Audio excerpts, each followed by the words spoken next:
Hello there! It's Friday, which means it's time once again for the best movie podcast ever, the only movie podcast to offer objective and hyperbole-free discussion of all the movies. Wait, hold on. How does this beginning bit go? Of every movie in the known universe. In the known universe. I literally have it written down in front of me here, and I've said it 56 times. I still get it wrong every now and then, and that's to keep the audience on their toes. I'm sorry. Go on. I'll let you riff for a second. I was going to say that's what it's all about. I mean, this audience, they never know what to expect from us. I think we got a comment a while ago when we put a video up about Free Guy. I never know what to expect from you two, and that's what we do, Konrad. We keep them on their toes. Yeah. The one thing that you can absolutely be sure that you're not going to get is professionalism.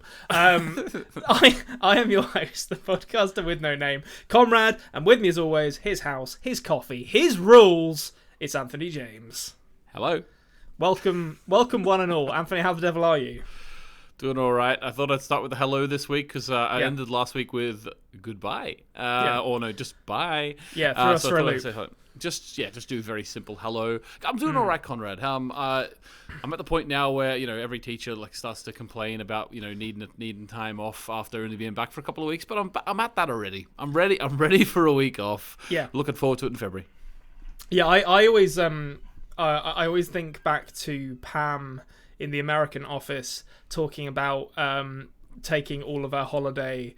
And proudly claiming that she made it 3 weeks into January this year before taking all of her holiday. And that is very much how I'm feeling right now. I've been back at work for 2 weeks, and I'm already like, Jesus. Yeah, because you have to choose your own holidays, so you literally could take them all in February if you wanted. I could hit the alpha strike button and just be like, no, I'm not doing Monday this year. Monday is January rather. January is gone as a month. I'm just going to take the whole thing off.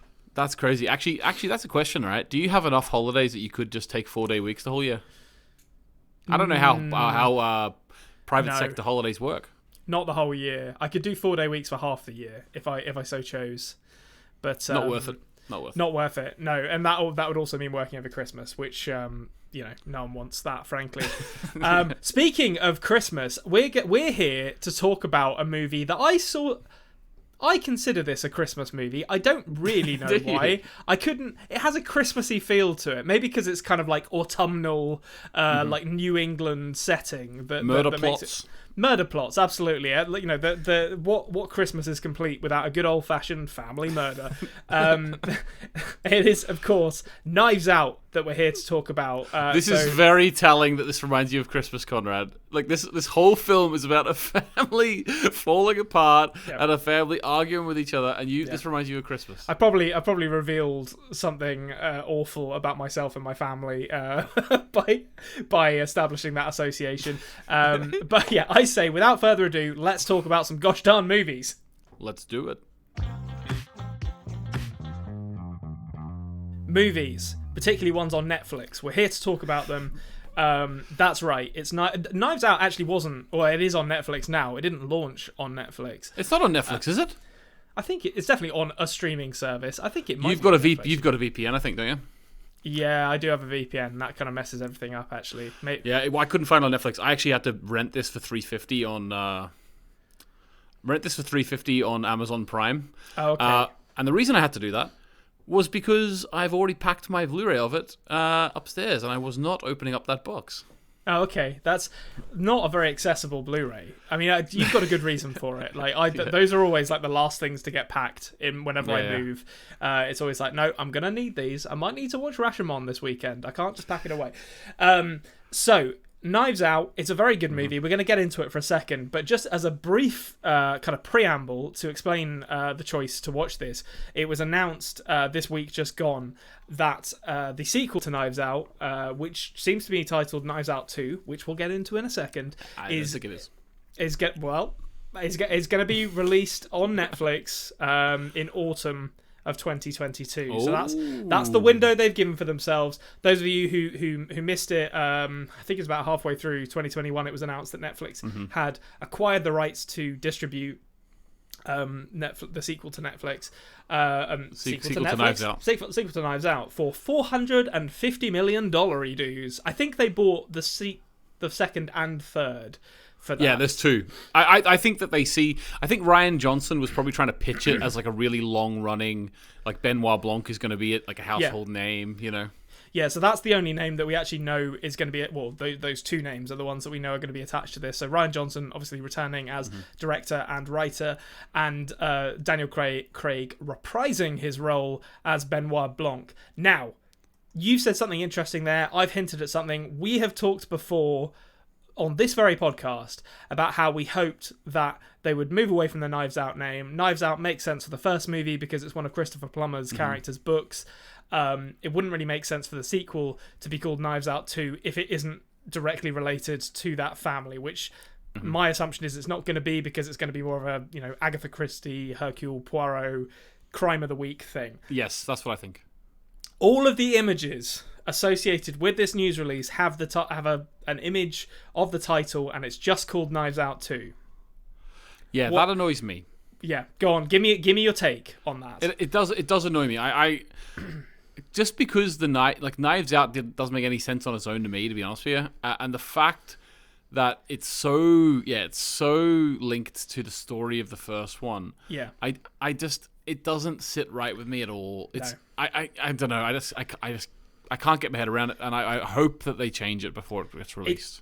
I'll tell you what I think the reason is that Netflix were like, we paid $450 million for this. You're fucking calling it Knives Out. So like, there's no chance that, you know, anyone's going to miss it. I think that's probably quite cynical of them. I think a lot of people would be absolutely fine, like, recognizing that this is the sequel to Knives Out without it being called Knives Out. Yeah. And I do hope that this is just a working title and they're able to change it for release, because I think it's not been announced as the official title, but at the minute, there's no hint of what that would be. So I hope it's a working title, like you say. But yeah, there is actually, Konrad, some cast named for this. Oh, is there? Not just Daniel Craig. It must be just new. So there's lots. There's actually quite a bit. Catherine Hahn is going to be in it. Oh. You know, freshly off WandaVision. Yeah, the year when everyone realised that Catherine Hahn fucking rules, even though she's been out here grinding for like 25 years as an actress. Exactly. Ethan Hawke's in it. Oh, I'm not sure about that one. I'm not a big fan of Ethan Hawke. It's going to be a big it's going to be a big collection of people like the last one. You know, I'll read them off, and then we'll decide whether we think this is a better group or a worse group. Okay. So Dave Bautista. That's not bad. That's not bad. Edward Norton. Okay. That's Kate good. Hudson. Yeah, okay. Goldie Hawn Jr. And then Janelle Monáe. Okay, yeah, Janelle Monáe's cool. Leslie Odom Jr. Yeah, okay. Madeline Klein. Not sure who Madeline Klein is. Well, that name rings a bell, but I'm not sure. Yeah. I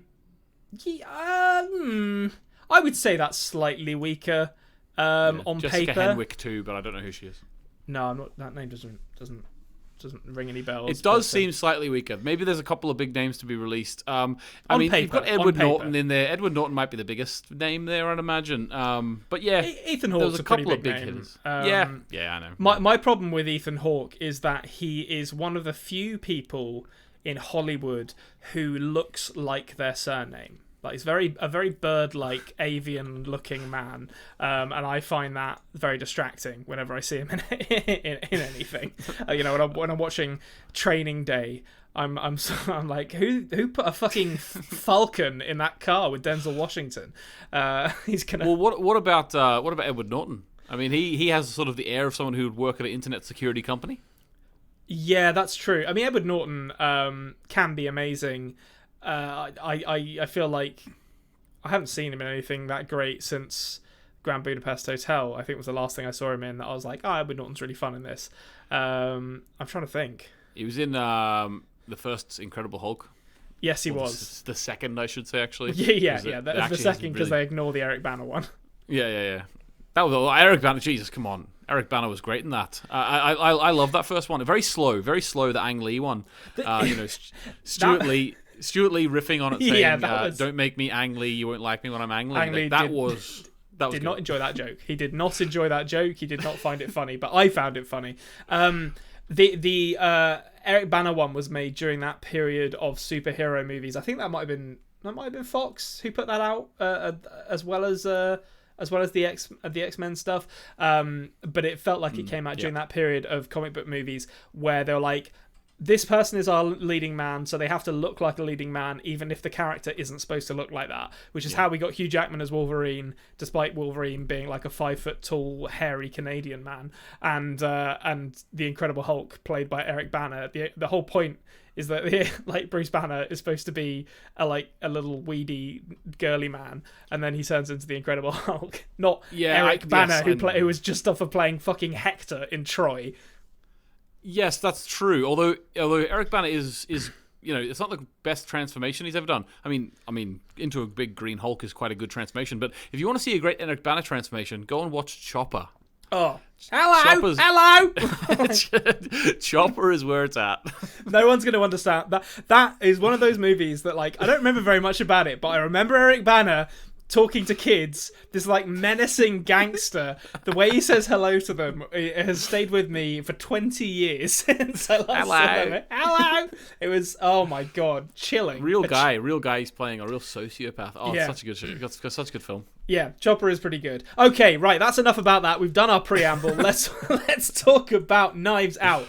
This movie came out in the winter of 2019, which gives further support to my theory that this is a Christmas movie. Okay. Yeah, it came out in winter. That's how low we're scooping for this. So, Rian Johnson wrote and directed it. All-star cast. We'll get into the cast in a bit more detail, but just to go through who's in it. Ana de Armas, always great to see her. Chris Evans, hot off the, I guess this would have been Endgame. I think, or maybe Infinity War. I can't remember. Endgame came out just before. Did it? When did Endgame come out? I think it came out just before the pandemic, didn't it? Oh yeah, Endgame was because. Oh no, 2019 February or something like that. I think it was, and then then Far From Home came out that summer. Yeah. Okay, so this is just off Endgame. But so I mean, this was his like immediate post Marvel film, basically, or there might be one in between, but this was his big one. So you had transformed back from being Joe Biden. Yeah. You had Robert Downey Jr. who was like, I'm gonna go off and make a shitty Dr. Dolittle movie, and Chris Evans was like, no thank you, I'm gonna make a good film. Christopher Plummer, always great to see Christopher Plummer. Jamie Lee Curtis, Don Johnson. I've got Jamie Lee Curtis down on my cast list twice. She's that important, folks. Lakeith Stanfield in a kind of blink and you'll miss him role. Daniel Craig, Toni Collette, Michael Shannon. They're all here. The gang's all here. And it essentially tells the story of a wealthy author played by Christopher Plummer by the name of Harlan Thrombey, which is already a great name. You already know you're absolutely in for a rip-roaring ride when the characters are called shit like that. He's found dead in his study, in his I was going to say palatial, but it's not really palatial. It's kind of like it's very big, but it's very country old. House. I don't know. Yeah. It's like a country manor I think it's in New England somewhere. He's found dead in suspicious circumstances, and Detective Benoit Blanc, played by Daniel Craig, intends to find out who done it. That's the setup. Benoit Blanc. He has got a real like Louisiana twang to this character. He's a real foghorn leghorn thing going on, which I thoroughly enjoyed. So the first thing I wanted to talk to you about this, and I think you might enjoy being able to say this because you are one of the people. I feel like this is gonna be a bit of a tangent, but we're gonna get there in the end, folks. You have to trust me. So I trust you. When The Force Awakens came out, everyone was like, and I know we talk about Star Wars a lot on this podcast, but everyone talks about Star Wars a lot, and it's it's always fun to rip the piss out of Star Wars. So join in here. The Force Awakens came out, everyone was like, J.J. Abrams, he's great, he's revitalized Star Wars. And then The Last Jedi came out, and you were very much on the side of people who were like, this is actually a pretty good movie. Like a lot of people, when The Last Jedi came out, I mean, I liked it as well, but I mean, when The Last Jedi came out, I remember a lot of people in the circles that we run in or like on social media were absolutely like hammering Rian Johnson and The Last Jedi. And you stood firm and said, no, this is actually a pretty good movie. I think both of us agreed that like it wasn't perfect by any means, but it was definitely trying to do some stuff. And interesting direction. Yeah, totally. And then we had two movies come out. We had Knives Out and we had Rise of Skywalker. Yeah. And I feel like that 1-2 punch basically immediately elevated the stock of The Last Jedi and also Rian Johnson's stock as a director and writer. Because this came out and everyone was like, oh, actually, Rian Johnson is really good and this is a really good movie. And The Rise of Skywalker came out and everyone was like, oh, fuck, this retroactively makes The Last Jedi look great by comparison. Yeah, JJ. Yeah, you're exactly right. I love that fact. I held true with Rian Johnson to the point where I think I don't know what's happening now. He was meant to be doing a trilogy for Star Wars. I mean, wasn't everyone, but he was meant to be. Yeah, I think I was penned in to do a trilogy. I think yeah. We were a writing duo for a trilogy at some point. But then Dave and Dan got booted, and then we were in the prime position, and then I think Taika Waititi's taken it over. We're glad to give it to him. I'm happy to step out of the limelight. I'm happy to step out of the limelight. Yeah. But basically, I think that I don't think he's doing a Star Wars trilogy anymore, but I don't think it was really announced. I think it was sort of just let drift off. Which, to be honest with you, I don't blame him. I think this film really, like, I could sit and analyze it for ages, but I'm not going to. But I think that you could watch this film with the knowledge that he is trying to describe his experience through making the Star Wars film. So Marta Cabrera, Ana de Armas' character in this, I'm not going to go into all the details here, but there's a few moments where I was realizing, like, that feels like he's making a comment on that. It feels like, everything's coming back to haunt him. There's a number of moments where I really felt that he was being inspired by his treatment by the fans, the media, and Disney itself in this film. And I will not be put from that idea. I might even put a video at some point. If you want to hear that, guys, let me know. But I think there is something there. I think this is really like a reaction to that whole situation, Well, I mean, I think even on a very fundamental level, this feels like a Rian Johnson revenge tour. Like, he feels like he has a fire under him, and he's like, no, I'm a good director, I'm a good writer, I'm going to fucking prove it, and I'm going to make a movie that, I'm just going to say right now, this is easily my favorite movie from this year, and one of the best movies I've seen in the last 10 years of that decade. It's a fantastic movie. Yeah. And I think that I wonder whether he was just pulling from the experience of making Star Wars when he was kind of creating this viper's nest of family members, because I'm sure it's a very political, a very backstabby environment working with Disney, but if only by virtue of the size of the company that you're working with. But I'd be interested to hear your thoughts on that, because very very simply, like, one of them, for example, I'm going to go into them all, but one of them, for example, is the idea that, spoiler, you know how we are, guys.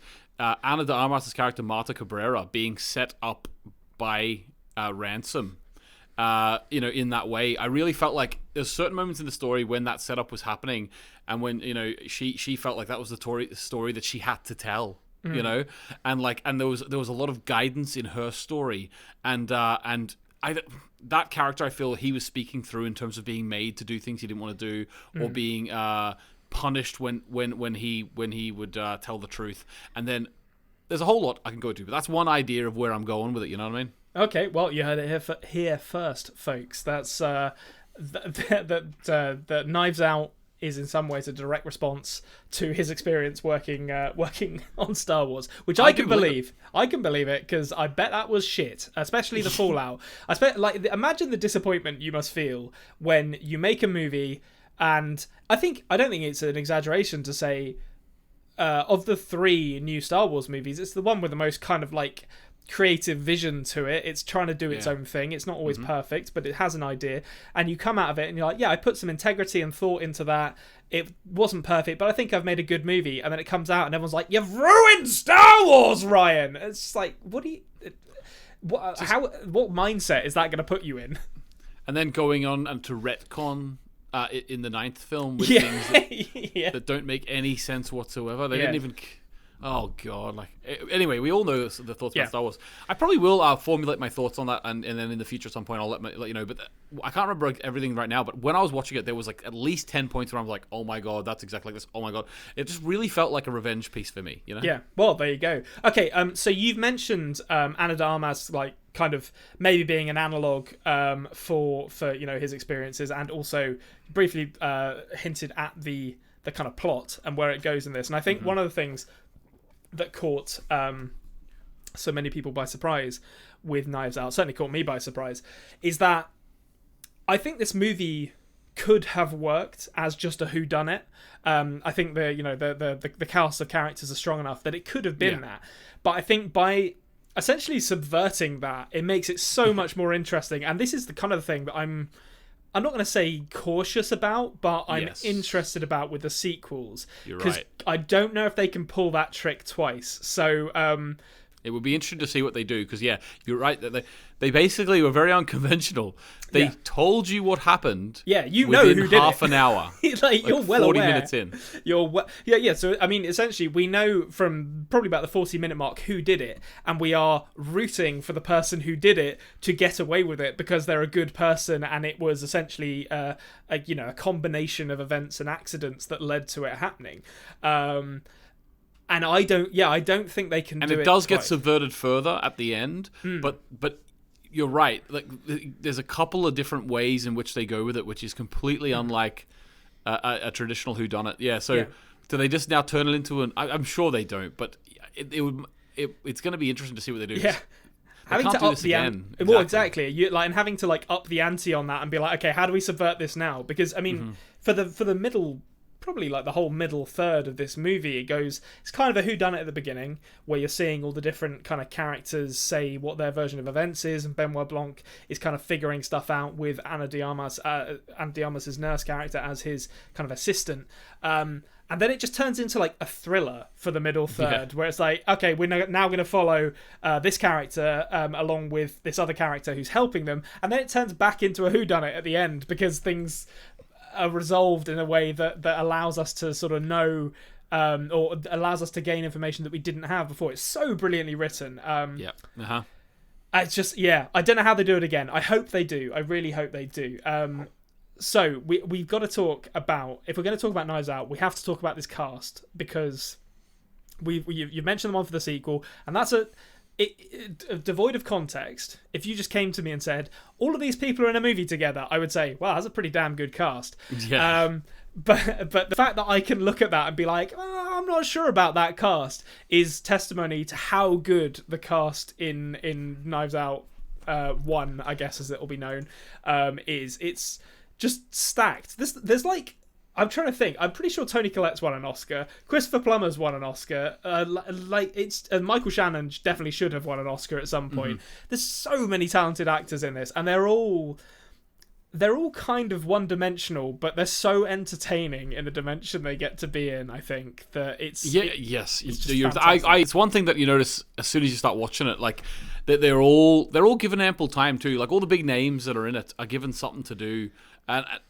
it's not very often you do get a huge cast like this that has such big moments. It's funny. It's funny actually, that Chris Evans has come from the Avengers to do this, because going from Captain America to being the villain of this is such a great move. But what I mean is he's coming into another huge ensemble cast, just like the Avengers. So there's not really anyone you could fault. I think Michael Shannon does a great job of sort of being a weird sort of, what would you call, he's not really up himself. Entitled, very entitled character who feels they're all entitled. That's actually the theme of it. He sees himself. I think they all see themselves as much smarter than they actually are. I think, but his more than any is kind of.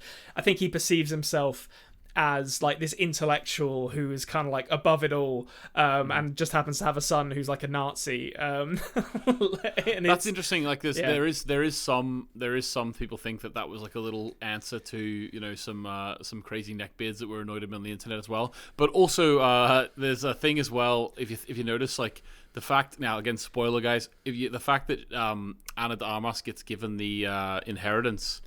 The idea as well is that all the family are all the fans, and they're annoyed that Rian Johnson is the one who gets to steer the ship of Star Wars. Yeah, I mean, there's definitely there's definitely something to that, like taking their inheritance or their their legacy away from them and doing God knows what with it. I have to mention, talking about the cast, that although most of them don't get too much of an arc, like Jamie Lee Curtis's character Linda Drysdale, she does get a bit of an arc in this movie, which for someone who is there very much as a supporting character, like the kind of revelation of these little kind of puzzles that she would trade back and forth with her dad, and that being used to deliver the revelation that her husband Don Johnson is having an affair.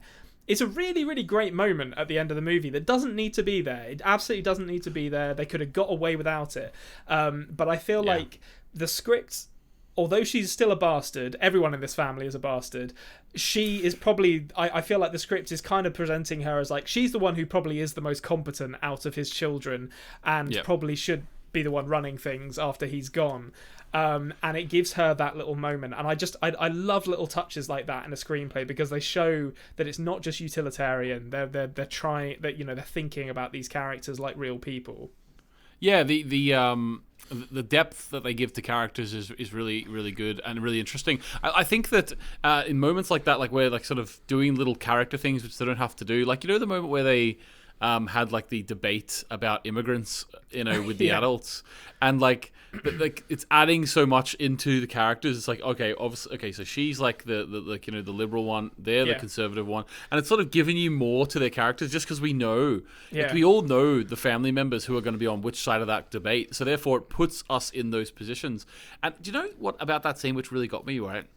It felt too realistic for me, but that's a good thing. But it just made me want to scream at the screen, because I just was like, no, you need to say this. Toni Collette, like, just doing an awful job of defending immigration, like just doing an awful job, and like it's just, I was just sitting there like thinking I want to yell at the screen because it's such a realistic conversation that you would have with people, all the time, and it's just like, no, you got to say this, you put them in your place. There's a really like wonderful moment. I presume it was directed, but I'm going to give Don Johnson the credit for it either way.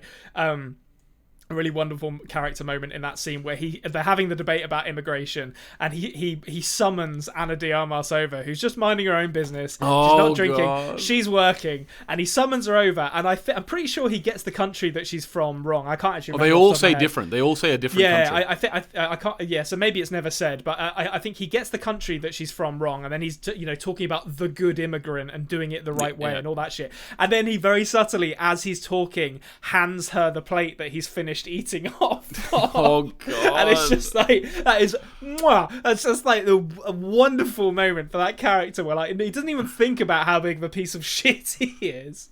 That is absolutely nuts. And also, we already know from as well that Marta's mother is an illegal immigrant. Yeah. So the idea, it just shows this guy to be a complete fool. He's saying, "Look, she's a good one," but at the same time, she's actually what he's demonizing. You know. Yeah, he just has no idea what he's talking about. And neither does Toni Collette, which makes it all the more frustrating, because it's just, everyone in this family fucking sucks, to be honest.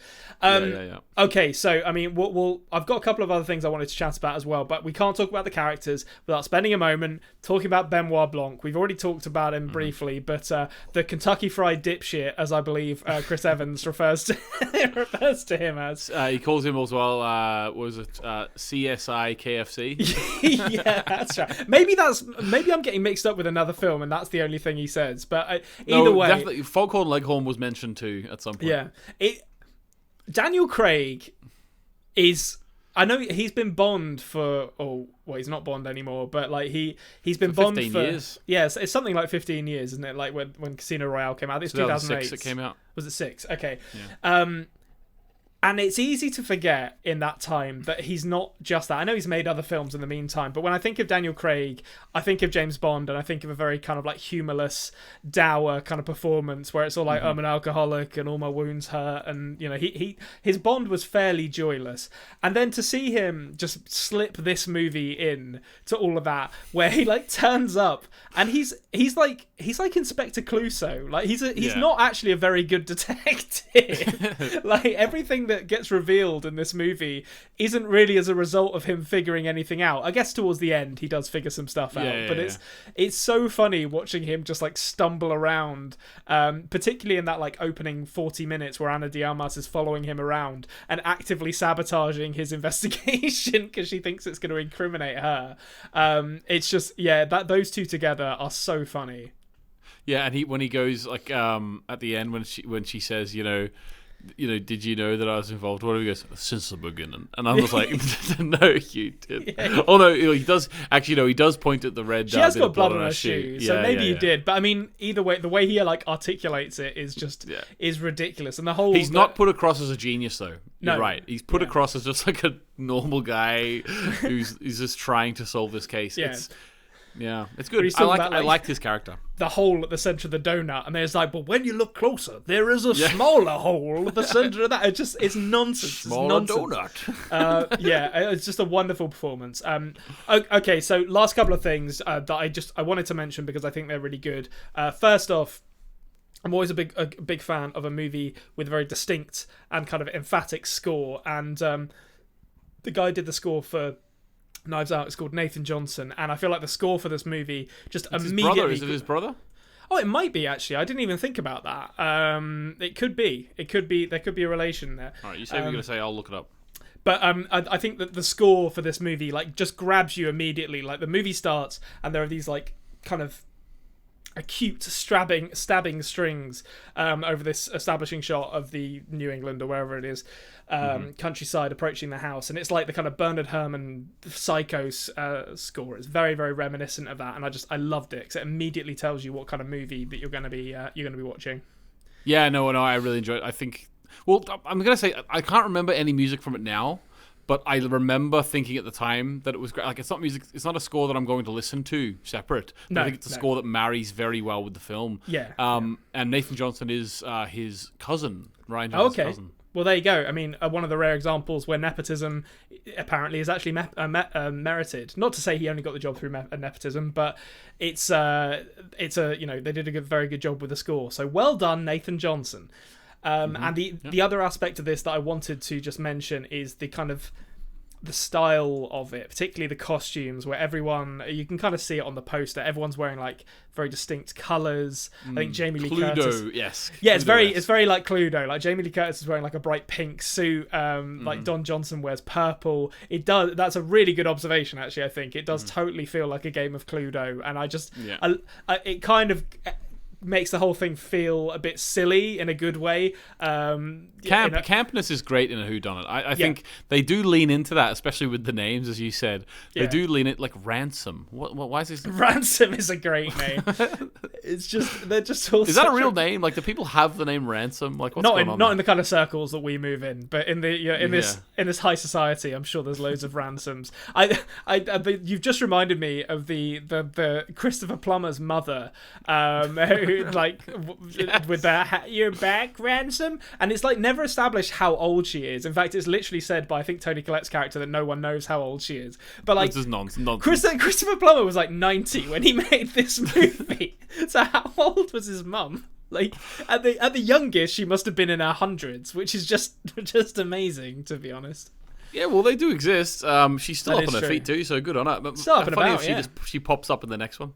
Oh, that'd be great. I'd love there to be like recurring supporting characters. Or bring back Lakeith Stanfield. That's what I want. I want the two cops who like Lakeith Stanfield, the skeptic, and I didn't actually write down the other cop's name, but the one who's like a big fan of Benoit Blanc. And just it was a great dichotomy there between the two. Yeah, just fanboys around. I loved how Lakeith Stanfield called him Benny. Yeah, yeah.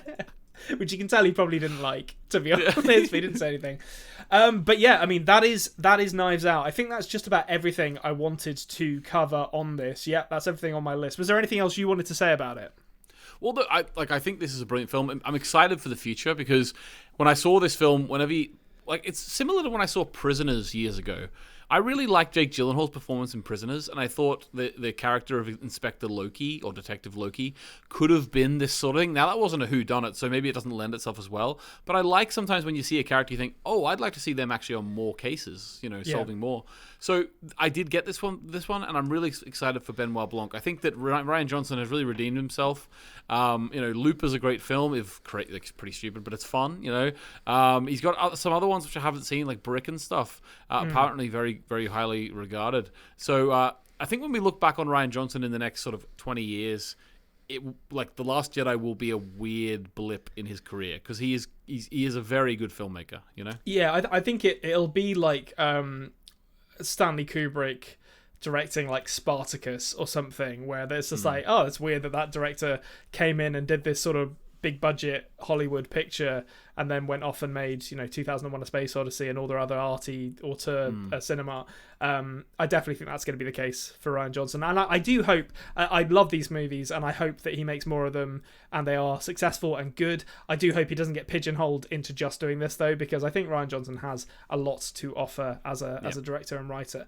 Okay, well that's I think going to do it for us this week on the Best Movie Podcast Ever, which leads us very naturally into answering one question as we always do, and that is, Anthony, what's your favourite movie this week? This is a hard one. I'm just thinking I'm gonna go for Knives Out.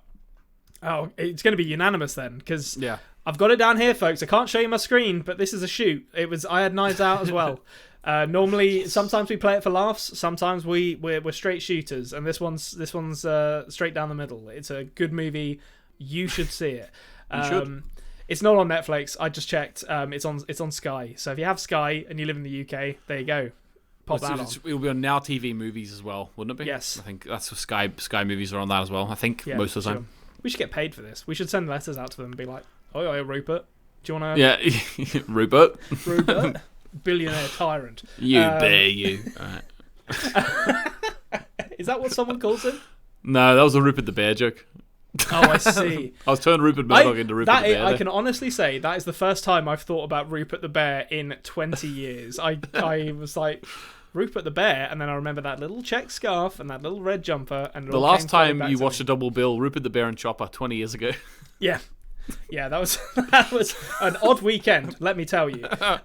Okay, right, that's enough of that. I'm just going to say thank you to people. We're going to move swiftly on from my Chopper and Rupert the Bear double bill. So, thank you to Nancy Wyatt and Jared Iscariot for the use of our theme song. You can find links to their stuff down in the description below. And thank you to you, yes, you, I'm pointing at the camera, probably messing up my focus while doing it as well, for listening. Please consider subscribing if you haven't already. We are the Best Movie Podcast Ever on podcasting apps, and we are the Culture Cave on YouTube. Get involved in the comments, let us know what you've been watching, what you thought of Knives Out. I'm sure you loved it, because how could you possibly not?